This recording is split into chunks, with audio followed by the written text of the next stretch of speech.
Everybody, come on!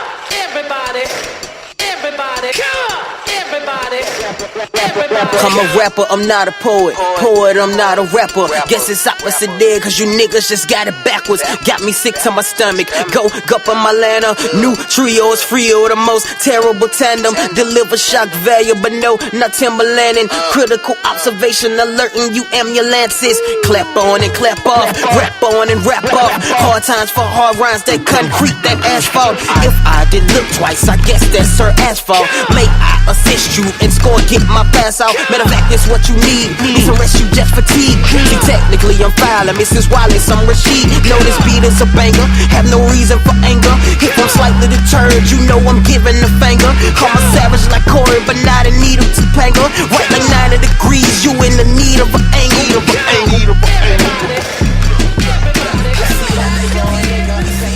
Welcome to the FREELUNCH podcast. This is your boy Tight Sight, and we live in living color. Right across from me is my boy B Jeezy. My hitter. My hitter.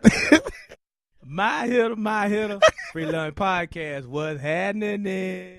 So we got another opportunity to sit across from each other and do a show live and in living color. What you thinking, sir? We winding down 2014, man. It's probably the last show that we're going to record this year. We've been going strong for about 6 months plus, bringing this information, bringing this conversation and dialogue. So I'm feeling real good, man. It's going to be a celebration today, huh? It is. And I'm actually kind of excited because when we actually drop this particular episode, it'll be on New Year's Eve. It could be. Yeah, it'll be on New Year's Eve, I believe. So we'll really be closing out the year and give everybody an opportunity to, reminisce and reflect on 2014, but also use this podcast as really when you're coming up with your New Year's resolutions and you're really trying to come up with what's next for you and what you want to accomplish in 2015. We may be able to stimulate your mind with today's topic. Brain stimulation is what we all about here at the FREELUNCH podcast, and we do it all from the heart and the soul, try to be as genuine, transparent, and truthful as we can be. Hopefully the people have enjoyed it thus far, and we got a lot to look forward to going into the new year. So like I said in the beginning, I'm extremely excited about what we've been able to do and the outlook for what looks like is on the way in our near future. So I'm ready, man. I'm ready. How everything going on your side of the world? You escaping the cold weather, and it came down to a little less colder weather in your home state of Alabama.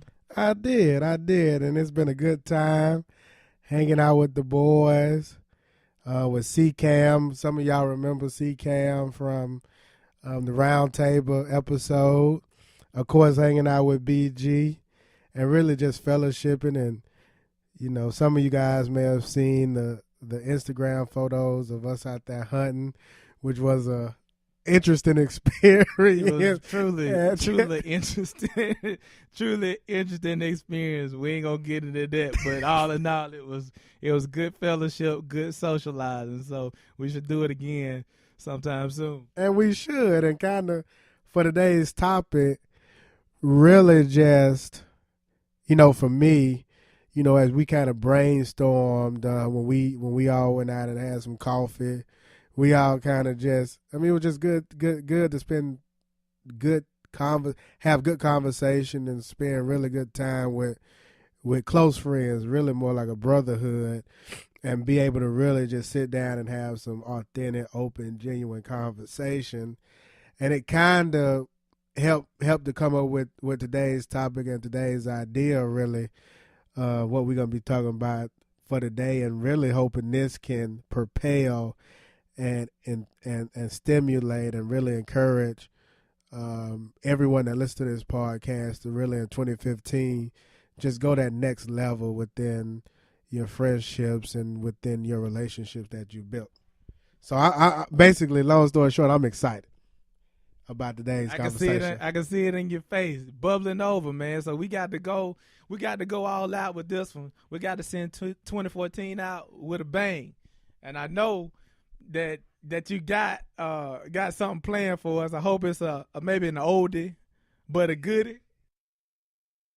I don't know if it's an oldie but a goodie, but I'll give you a hint. What up? Indoor pool, outdoor pool. I got an indoor pool and outdoor pool. 7-roll runs it like Ray J. I don't know what they talking about. Got 7-roll runs. I don't know what they talking about, but I got an indoor pool and an outdoor pool, so I'm a boss. Boss. Boss. So, without further ado, you ready? Let's do it. Is it time? We can make it that time. This is the last one for the year, so it got to be on point, right? We'll do it for the vine. Boss. Huh? Title born stunner. I could blow money. 50 when I'm shopping. That ain't no money. I got my jeans sagging. Money stuffed denim. I got 40 whips. Way too much in them. I need me a queen. I need a dime. Living this fast life, just show me a sign. I'm a G. I'm a G. Took her from the lane, put her on that condo on the beach. All she needs is a boss on my level who provides my every need. All I fiend is a queen in my presence. I can hold her till I die. Couple G's in my bezel. I'm a boss. Boss. I need a dime too. So if you out there, holla at me. IG, BG, _ DA227 kid, get at me because I need that in my life. Kids Zant. Kid Zant. Yeah, go check that mixtape out too. Dadpiff.com, Kid Zant, The Revolution. Got more coming too. For all the naysayers out there that said it ain't trill, come check them out. Holla at me. F with me. Do you really got another one coming out? Yeah, man. I have to do something every year. When? Just another mode of expression. Disclaimer. Kid Zant is its own affiliate and has nothing to do with Free Lunch Podcast. The thoughts and feelings are his and his alone. His Yeah, and his alone. Man, but always. But really just with today's topic and with today's conversation, I really wanted to, we're just sitting there and just really listening to the conversations that we had at Dunkin' Donuts, the three of us, and really trying to come up with different ideas and different topics that we could talk about for today's show. We were kind of having a hard time coming with an idea, and it was actually today the idea kind of hit me and came to me, and it was really when I was watching the KD documentary. Have you seen that one? No, I haven't seen it. Oh, it's a good documentary. So watching the KD documentary and then just reminiscing and seeing how KD kind of interacted with his friends and with his family, but really more so his close friends, and just the bond and the way he was empowering his friends. And what that did was really kind of took me back to kind of the topic and the conversation that I want to really use as our example moving forward for this whole idea and this whole topic. And it was more or less around an article that was written by Jason Whitlock and a conversation that Jason Whitlock had with Maverick Carter.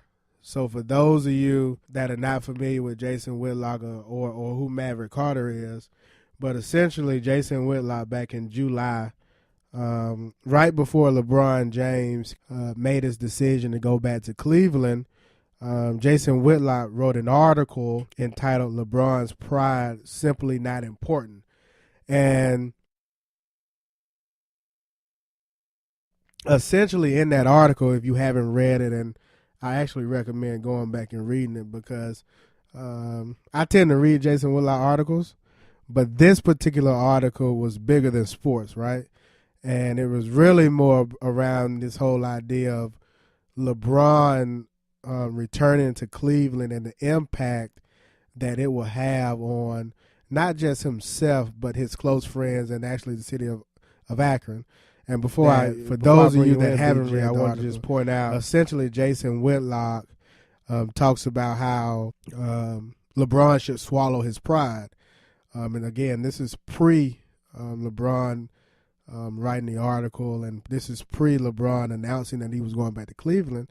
But Jason pretty much just making the declaration that LeBron should swallow his pride and essentially he should return back to Cleveland, but more or less return back to Cleveland for power and progression, and that being really to enable himself, but also his close-knit friends. And those close-knit friends, and kind of what I want to use for today's topic, power and progression, and more as a subtitle, empowerment and empowering your inner circle. Those four friends being LeBron's closest friends since he was in childhood. And what LeBron has essentially did, or what he's essentially done, is taking his four closest friends, those being his agent, Rich Paul, his business partner, Maverick Carter, who I kind of mentioned, and then his right-hand man, Randy Mims. So, BG, more or less wanted to provide some background essentially on today's topic and really just provide some conversation around empowering not only yourself, but empowering your inner circle and developing networks that essentially empower and move a community and inspires and encourages a community. And I think the perfect example that we could all look at is the LeBron James, Rich Paul, Maverick Carter, and Randy Mims brotherhood, the four of them essentially being the four horsemen and really empowering the community. We'd like to big up, other podcasts that have positive messaging and things of substance that make people better. And Jason Whitlock has one, so if you ever get a chance, you can check out Real Talk with Jason Whitlock. And this story is different than what we typically get. Our athletes, especially African-American athletes and our entertainers, we really don't get that side when you start when you're talking about empowerment and empowering your circle and people in your community and giving back in that form. We do hear about people going back and making those small donations and just taking advantage of small moments of time. But when we talk about this story, you're looking at a plan. You're looking at a group of guys that grew up together, high school classmates, have gone through the process with LeBron being the central figure. But when you sit down and look at it in its entirety, they're working a plan as a collective unit. And it's good to see that from young men, young African-American men that are stepping outside of just achieving personal wealth and personal income, but are also looking at the bigger picture. They're looking at, okay, how can we come back to the place where we grew up and by us being here, make a better situation for the youth, make a better situation for the economy, and at the same time, achieve and meet some of our own personal dreams that we grew up envisioning along the way. This is a very motivational, it's a very uplifting story, but all else, it's a story that will cause you to look within yourself and see where are my opportunities to not only empower myself alone, but also to empower my circle and empower my community by your actions and your merit. So this will be a good topic to wind down on the 2014, but also to gear up for 2015 and setting those New Year's resolutions on things that really matter. And thinking about it and really more or less to get your thoughts and opinions on this, I think it's important that we really shift our current thought process. Started off with the Rick Ross and You're a Boss, and even listening to the Jason Whitlock and Maverick Carter podcast interview. It talked about, and one of them actually made a statement about everybody wants to be a boss. And when you take on the mentality that everybody wants to be a boss, then you essentially are looking at it at more or less as a selfish way of thinking. When you listen to current music, when you listen to a lot of people or a lot of millenniums talking about wanting to be a boss, you know, you kind of miss this whole, in my opinion, is you kind of miss this whole idea of community and just fellowshipping with you guys this over the past few days brought back some perspective to really say, man, you know, we could really I don't want to say gang up, but we could really position ourselves as a collective group to really push an idea or movement forward. And that could be, like we said, with the New South movement, but more or less, you know, you see KD, you see LeBron James being maybe having the talent on the basketball court, but also seeing the talent amongst their friends and empowering them to fulfill their goal, and not so much along the lines of boss. And in a lot of ways, that's kind of what Jason Whitlock's article, LeBron's Pride, Simply Not Important, kind of talks about. And we live in a me culture, which makes it difficult for people to step outside of it. Instagram is about me. Facebook is about me. You know, so the music that you're talking about is about me and what I have and how I have more than what you have and how I'm better than you. So we're faced with overcoming, you know, what's surrounding us all the time to get to being able to see the importance of us.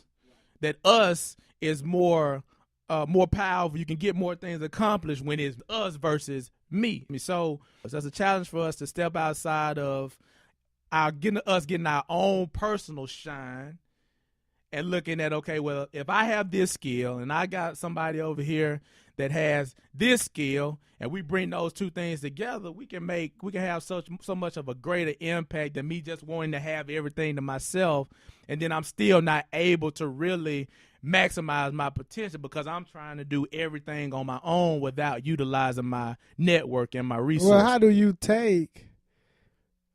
How is LeBron able to? How is LeBron and his close friends, Rich Paul, Randy, and Maverick, how are the four of them able to take that ego and kind of suppress it? And really, because to me, the challenge is you have the, it's almost like a basketball team. The difference is that you don't have a coach. So you're asking essentially four individuals or however many individuals to surrender whatever their personal motives and to surrender their personal agenda for the collective good of the group. How do you accomplish that? That's especially based off of what you just said. It's hard. That's to a do. challenge It's to hard get everybody do. going one direction. One direction. Yeah, one direction, moving in unison like that and in concert. I think it speaks to how intellectual those guys are. I do. How much common sense that they have. And I think it's easy to see that when you have when you're teamed up with, you know, arguably the greatest basketball player, of course, playing now, but they might say in history because of, you know, his physical attributes and all he's been able to achieve. But that speaks a lot to how much sense that they have in knowing that. But the other part is probably just the trust, though. You know, you grow up with this guy or these guys, you grow up and you talked about these things, and so you're able to trust each other's opinion. You're able to trust the work that they've been able to put forward. So that probably plays a lot into it as well. But probably the majority of it is just them having the sense that, hey, man, if we sacrifice ourselves and we work at this thing, you know, together, we can get so much further. And you can look at LeBron's play on the court.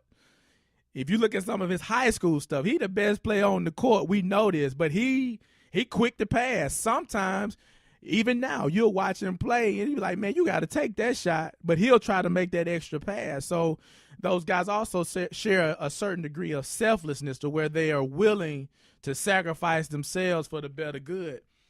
Everybody may not have that skill. It might just be that they're just blessed with the ability to just remove themselves from the situation and see the bigger picture. But look at, and let's kind of revisit this whole story. So LeBron James loses the NBA Finals that year. He essentially, you know, kind of gets with his group, and they come up with this idea to basically relocate back to a city and to an owner that pretty much trashed him after he decided to leave the previous 4 years. Burned his jersey. So did in the streets. But then he has he has the ability to essentially forgive the owner and to basically write a letter. I mean, probably one of the most well-written letters by any sports athlete in the history of sports, and basically say, hey, I recognize that the name LeBron James, which I actually want us to do a podcast on eventually, but basically saying I recognize that the label LeBron James is bigger than me. And he understood that his name could inspire a city, multiple cities, and basically an entire state.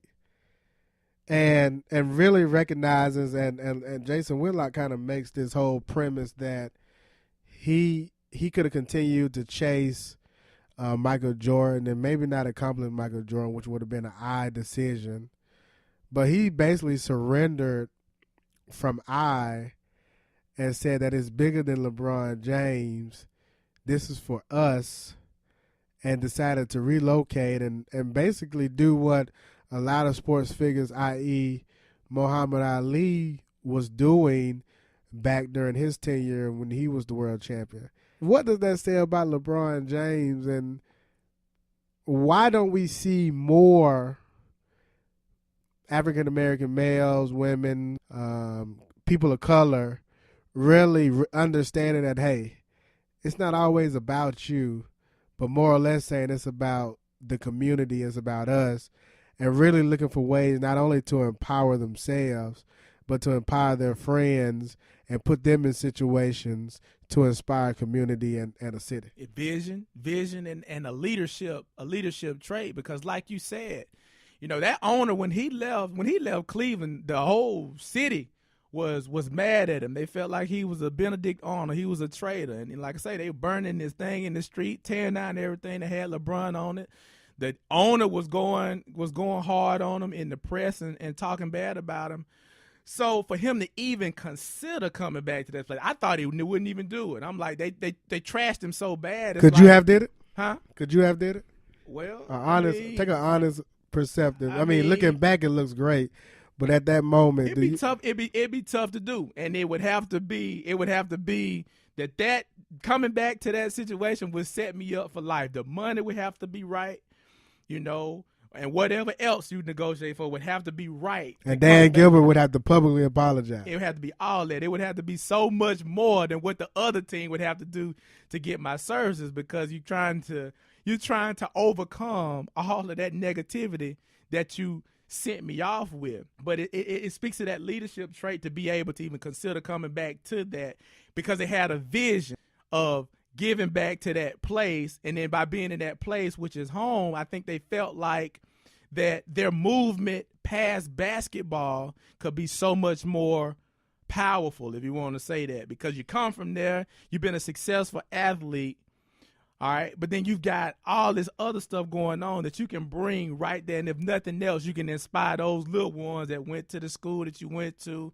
and all that kind of stuff. You can inspire them. Like, this dude was willing to come home in spite of all this for us. It's kind of how they're going to feel about it. It's bigger.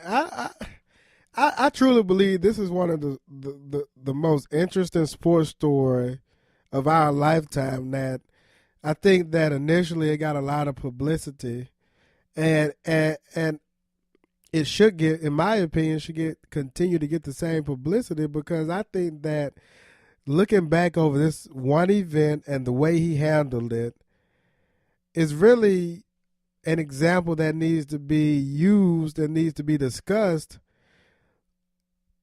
at all levels. Truly.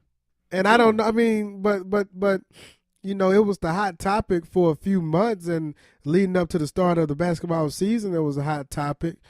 But just the ability, let's look at sports figures today. I can name more sports figures and more hip hop artists that empower their friends and their brothers and look to essentially do something similar. I mean, I'm not going to say to the extent of LeBron James, but just this whole idea of empowering their inner circles. Kevin Durant and how he empowers his boys to be his managers and his leaders. Jay-Z, you know, I kind of debated with a line that Jay-Z says in Pound Cake where he say, Ye made millions, Big made millions, Dame made millions, Benny made millions. He would tell you if he wasn't in his feelings, but basically just talking about how he also empowered his people. And in a lot of ways, those individuals that I just named, not only have they empowered their inner circle, but then they've taken it a step further, none, I believe, to the level of LeBron James, but essentially LeBron James empowering a city. Yeah, and that's a story that we don't get a lot of. We get a lot of boss. We get a lot of boss, and we see that side. Of it. And when you're talking about how it kind of came in the news and left because everybody, for the most part, in the media, was just perpetuating it as, you know, just a basketball move. He just wants to come back and go out a legend in basketball and bring championships to Cleveland. But it was so much more than that. It was more of a life thing. And like I said, it was an example thing to set a new standard for not only athletes, but just everyday people to say, get your network, people that you came up with, people that share your same vested interests, and you all come together, put your pride to the side, and say, how can we make this a movement? Right. And leave a true mark on this world, not measured by necessarily money and income and cars and all that kind of stuff, but, you know, things that are going to last and things that will be integrated into the culture forever. It's a paradigm shift, and hopefully it catches on all levels of the community, that more and more people realize the value in community and realize the value of, you know, not letting pride dictate your movements, not being so caught up in what am I going to get out of the situation that you miss out on the greater opportunity. There's going to be some sacrifice involved in it, but the sacrifice is worth it in the end, not only for yourself, but for everybody else. Do you think that's possible, though? Like, I mean, literally, we just mentioned different artists that essentially that consistently rap about being a boss and consistently rap about pride and materialism, and a lot of that is really keeping up with the Joneses kind of mentality to see who got the biggest cars and who got this and that, and being able to say, okay, living in this social media world with, you know, my thoughts on social media, do we really have the discipline, and do we really have the focus as a group of people to sacrifice I for the better good of we? Why should I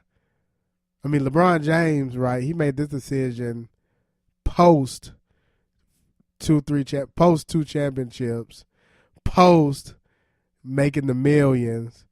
So he's accomplished essentially a lot of the 5 to 10 year goals that he set for himself. So now he's at a place where he can transition and say, okay, it's bigger than basketball. What about those of us that may have 5 to 10 year goals that we are chasing, and then then we want to transition to the we and the us? Yeah, that leverage makes it easy. When you can go and win championships and your stock rises, it makes it easy to say, okay, well, I want to focus on some other endeavors outside of chasing championships because I got it. So that does help, and it does help your credibility, and it does make people a little bit more comfortable with going along with your program. But at the end of the day, it's a sacrifice thing. And it might be, we talked about this the other day about supernatural things. It might be stepping outside of your nature in terms of not being selfish and being willing to be a part of the team and been in a situation where you might not get to shine. So it might be where most of us are not disciplined enough to do that. I think the first step, though, to getting to that point is identifying the need.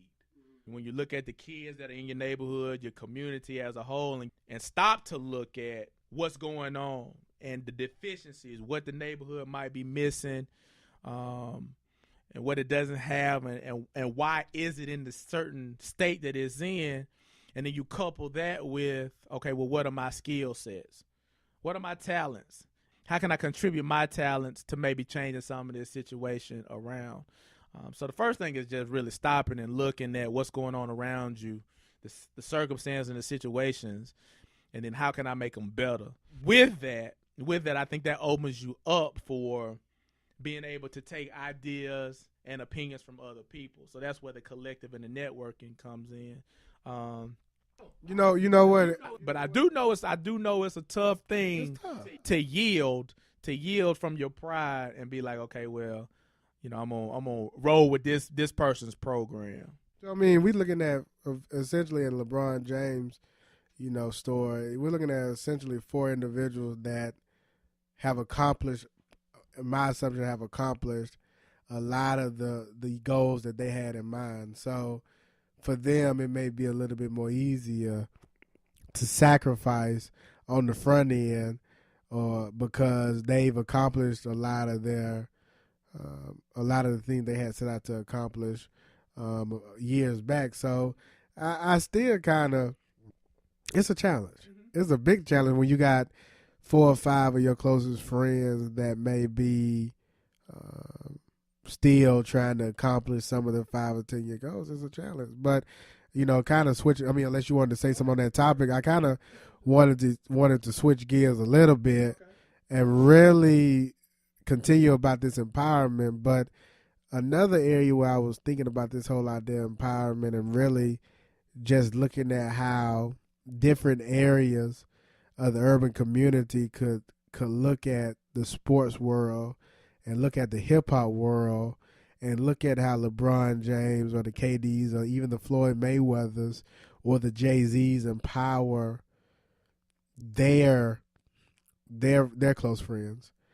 But then on the contrary, and maybe I'm just disillusional, but on the contrary, do we see a lot of our political leaders, and a lot of this is kind of in response to a lot of commentary I heard about the Ferguson, and I heard about the Eric Gardner, and how you have a lot of young people that have really been trying to push these movements, and there being a disconnect between the young people and some of our veteran leadership, like Mr. Sharpton or Mr. Jackson, and seeing a disconnect between the young generation that's trying to push the Ferguson and the Eric Garner stories, and really seeing a clash in some ways between those 2 generations.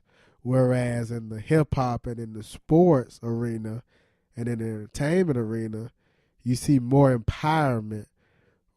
What's the disconnect between the hip-hop culture and the entertainment culture versus that of the political office? And do you think that we'll see more political urban black leaders empowering the young generation? When you look at those artists and those camps, those hip-hop camps where you got the big artists, and then you look around 6 months later, he bringing somebody else in, and then they bringing somebody else in. It's a trust thing. It's like, if they don't come from the same neighborhood, they come from the same circle, and they're all for the most part, on the same vibe, and so they trust the leaders' movements. They trust Jay-Z's movements because he has gone through the steps. Now they trust Kanye movements because he's been through the steps. You look at TDE. They sent Kendrick out, and then they trust his steps, and got Schoolboy, and then, you got all the other artists. What I'm saying is but what I'm also saying, though, is that you got the Jay-Z that are putting his boys on. I'm not saying so much they've been the pioneers of, and maybe you finna take us there, but that's their boy. And they say, man, I'm gonna give you an avenue to get out of this spot. Come to the studio, do what you do. You know, you got to put in the work. I'm not gonna give you anything but an opportunity, and you got to decide how much you want to take advantage of the opportunity by putting in the work. But I'm gonna give you the chance. I'm gonna let you be the hype man, and you can learn the road. And if you don't learn the road, you don't learn the road as an artist, then you be the road manager. You'll have something. If you just come with me and don't rock the boat too much, trust me what I'm doing and come along. But when you talk about these political people, it's more so them wanting to be the one that has all the answers and everybody needs to follow me. And it seems like they don't take opinion or suggestion from anybody else. So when you look at that disconnect that you're talking about between, do you think it's a disconnect? I do. Do you think it's more so along the lines of trust? I mean, it sounds like you do, but let's consider this idea. What about credit? Whereas in the hip hop and entertainment industry, it's not about who receives the credit. It's more about we did it.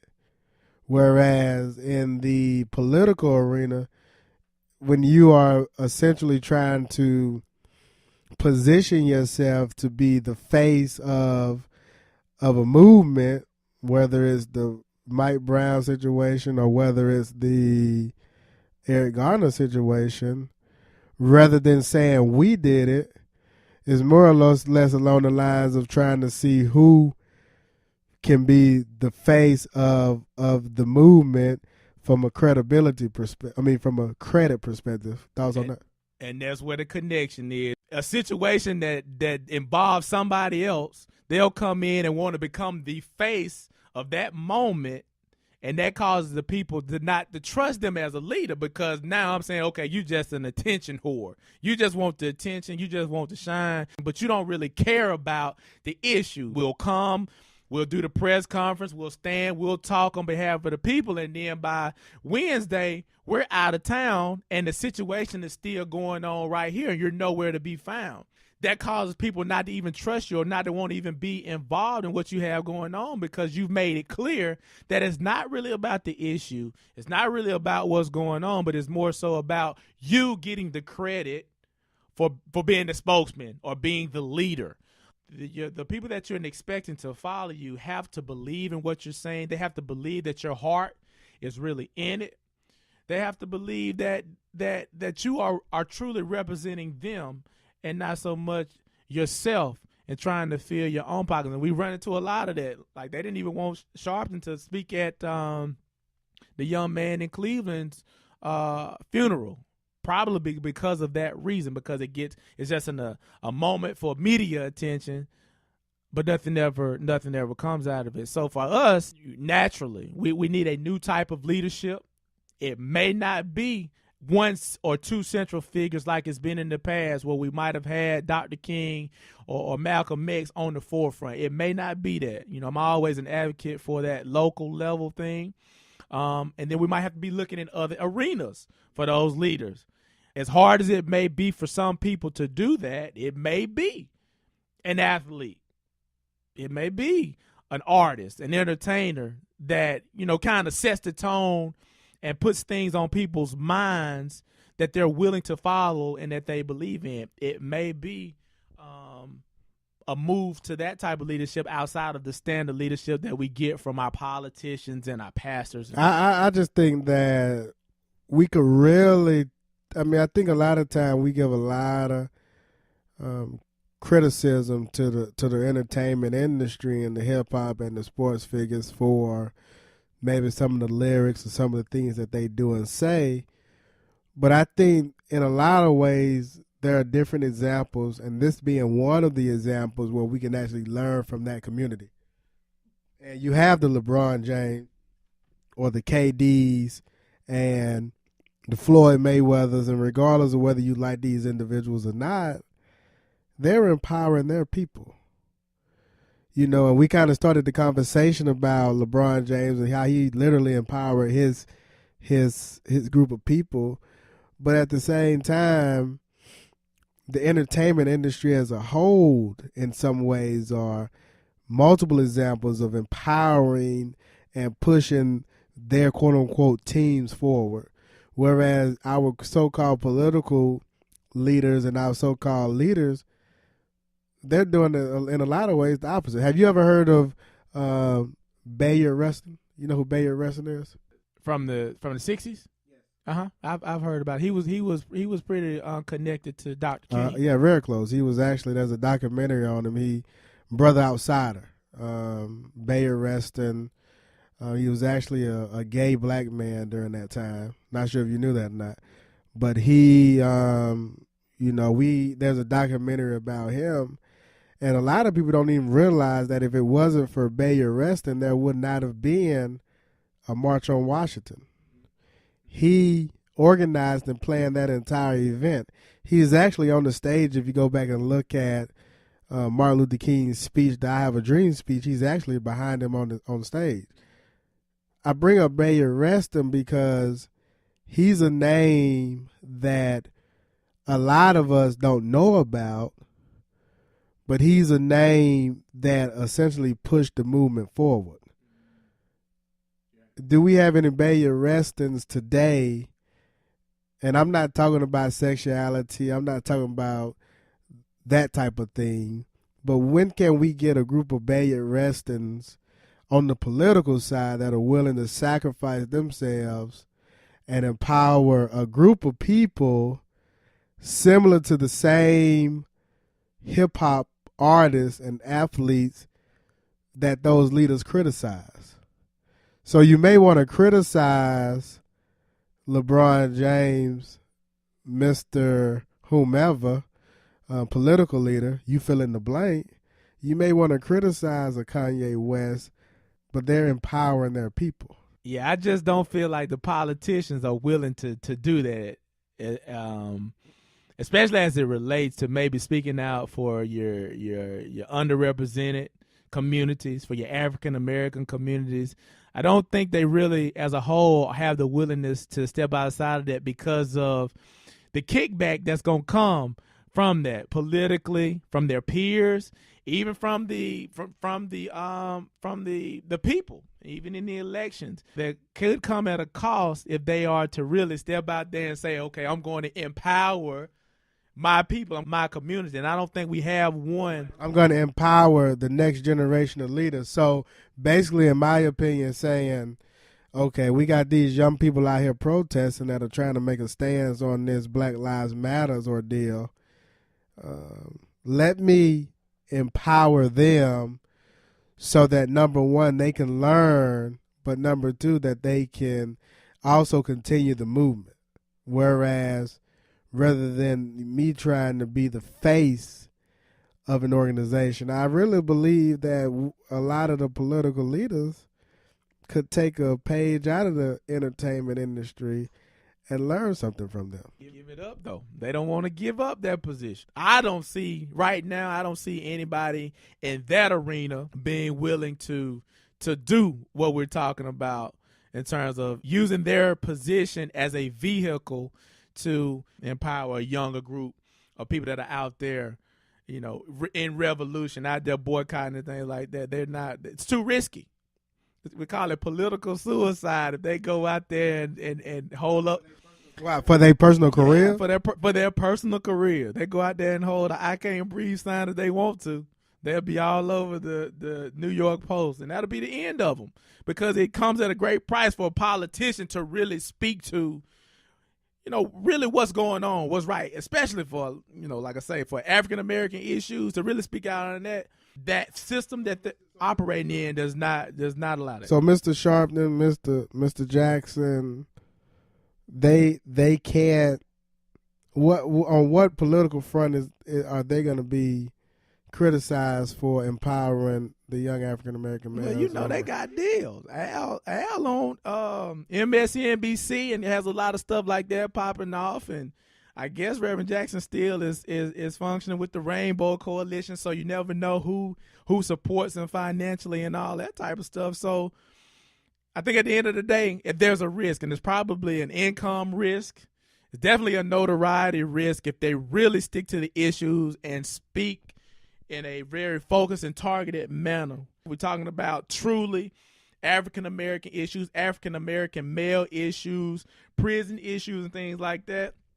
I think it's just too risky for them, and they're not willing to put themselves on the line for that and really go in full-fledged for those issues. It's okay to make an appearance here, make an appearance there, give a pretty broad and overall speech about the situation, but to really get in there and talk about it, I mean, you're going to be ostracized. We can see that. We can see what's going on. You see these lines being drawn as more and more people decide how they're going to stand up, how they're going to make their voice be heard. You see more and more people getting ostracized and getting blackballed and all those type of things, which is what happens when people try to keep you from speaking your opinion and speaking out for right. It's always been like that.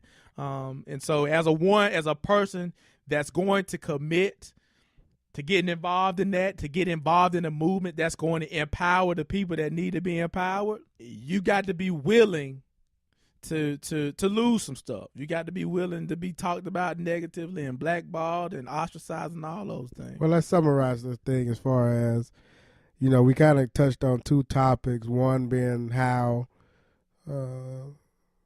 we as individuals really should reevaluate, in my opinion, and I'll begin the summarization, right? But really how we as individuals should really look at our core group of friends and just really look at how we can not only empower ourselves, but really join together and empower our networks, empower our groups such that we can leave a legacy.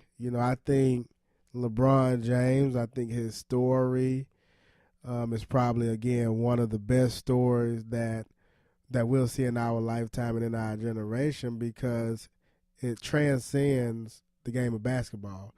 And it really speaks on LeBron James as the man, LeBron James as the individual, and how he and his close group of friends have developed this bond and this relationship to really empower not only themselves, but to go back and empower the same community and the same group of people that helped them to get where they are today. And I think that's a powerful story that's overlooked tremendously overlooked the past few months. Secondly, just this whole, I kind of question motives.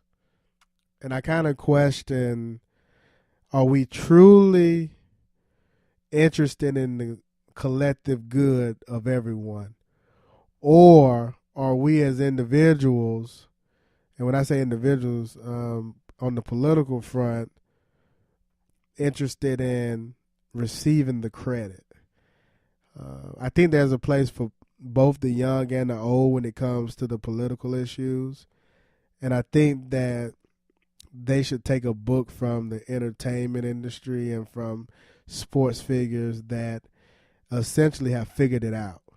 And it being how to take a group of their closest friends that they've known their entire lifetime, and they've essentially said, okay, y'all are my boys, and I'm going to help you to succeed, and I'm going to help you to get to that next level. And I really think that that's a lesson that could be learned from our current political leaders. And I would hope that we will see more Bayard Restons, those that are willing to surrender themselves, recognizing that, hey, I may be a great organizer. Let me help the movement by organizing it, to allowing that political voice or allowing that talent to essentially speak. So now you have two talents operating for the betterment of a movement, and I think the hip-hop community gets that, but our political leaders miss that. Well said, because you took the words right out of my mouth. It's like, use your talents as a vehicle to go further. So if you have a talent, if you're a great teacher, use that skill to relate to people outside of just the academic and the ABCs and the 1, 2, 3s, but use those skills to teach common sense skills and motivating kids and motivating your peers to do certain things. So just using your talents as a vehicle to get to a position to where you can really influence real change. It was what we see with these guys. We see the rappers, we're rappers to start off to get into the door, but then we're also able to use that talent to get us into a position to where we can bring people along. LeBron uses basketball skills to get to a position and create leverage to where when he goes back home, he can say, well, I'm coming back home for this type of money, but I also want to have these type of opportunities to do these other things with the franchise and outside of the franchise for the community and stuff like that. So maximize your talents. Don't let your talents get drowned in your day-to-day, your workplace, your family. Don't let your talents be hidden. Use your talents for a better good and use it and share it with the world. So that somebody else may be able to benefit and grow from what you have. So simply for me, I think it was a good talk. Hopefully it's an inspirational talk. Hopefully we've highlighted something that's going on in our community, in the community of sports and entertainment that's not often talked about. So hopefully we put that out on the forefront, that it stimulates your mind to look within and see where you can apply some of these same principles and this framework to your day-to-day life in regards to improving your community situation and the world around us. And I really believe, and we need to do a topic about this too, but I really believe that if people are observant and people pay attention, whatever you call them, whether you call them God or Allah or Buddha or what have you, that higher being gives us examples of what to live by. And if you would just look and be more observant, you may be able to see some things and you may be able to analyze some things that'll help you grow as an individual and take you to that next level. And I think in 2015, that next level is to really get with your individual friends and your core group of people and try to understand why did Allah, God, the higher being, whatever you call him, why did he connect me to these individuals? Because it didn't happen for a coincidence. Why am I connected with these individuals? Why are we close friends? And what is our purpose to push a movement or an agenda to the next level? And in 2015, you really should I challenge you to do some self-evaluation, not only of your personal and internal talents, but also of your closest friends, to really evaluate what their talents are and how you are to marry your talents with their talents to essentially push a movement forward. And that's the challenge I would like to just put out there for 2015. And really, for those of you that are interested, really go out and study LeBron James and his 3 cohorts, who they are, Maverick Carter, Rich Paul, Randy Mims, and really understand what it is that they're doing, because I think in a lot of ways they can be an example for how you and your closest friends and cohorts could push whatever your purpose is to the next level. And that's all I got. Amen, brother. Your resolution for 2015 has been given. That's our communal resolution for the year. So before we get out of here, just going to give you contact information so that you can reach out to us and give us feedback on this podcast and the other podcasts that we've done. The all-new FREELUNCHpodcast.com coming to you 2015, so you'll be able to check us out there and see how we're going to bring in the new year. Also, you've got the FREELUNCHpodcast.blogspot.com. We're going to keep that running. Also on IG, Instagram, Free Lunch Podcast. And just share some stuff and your thoughts, your opinions. If you like us, if you don't like us, if you got something that you want us to talk about on one of these podcast episodes, just drop us a line on Twitter, Free Lunch Pod C. I got a indoor pool, outdoor pool, indoor court, Tug and Ray J move, 7 Rolls Royces, pink silk slippers like a boss, champagne on her body, time to lick it off. Me and my baby girl a winning combination. Ownership is my conversation because Tight is a boss. Boss. And we out of here. I'm gonna be sorry you gotta pardon me. Pardon me, I'm speaking it awkwardly. Charles Barkley, barking, they ain't biting. I'm getting that green broccoli. Properly giving props to the problem, fulfill prophecy. It gotta be better than that. It gotta be obsolete. Obviously, niggas rolling the dice and this ain't Monopoly. My purpose was to do it on purpose. Fucking apology.